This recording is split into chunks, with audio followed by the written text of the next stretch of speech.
মার কতদিন ধরে অসুখ, মা তো ভাত খাই আরে না।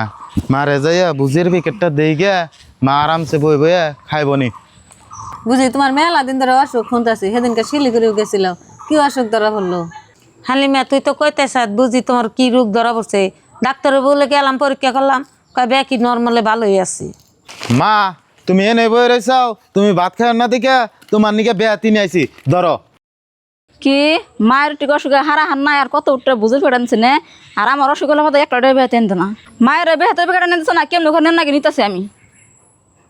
গেদা তুমি বুঝে প্যাকেট নিয়ে এসো কে? বাজারে কি তুমি আপেল আঙ্গুর পাইছিল না? হিন্না কটা নিয়ে তেও। মা বাজারে আমি দুনিয়ার আপেল বিরচাইছি, আমি পাইনি কে নিয়ে বুঝিয়ে পাইছি, বুঝিয়ে নিয়ে আইছি। তুমি বুঝিয়ে খাইও, ফুরাইলে বাদা আমি আপেল আইনা দিমনি। কি পোলারে কি সুন্দর করে বইয়া বই কইতেছে আমার গাফল আঙ্গুর আনা হলো না, বুঝে আনছে বুঝে খাবার তুমি না আবার ফল ফল খাবেন না দেন।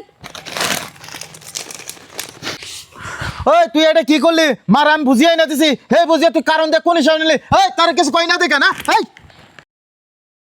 গেদা বউ জানেন কে বড় কিছু কয় না, নজে ঘরে নজায়। মা তুমি কইলে দেখা ওরে কিছু কইলাম না, ধরো দেহাতির প্যাকেটটা নিয়ে ঘরে যাও আর যা।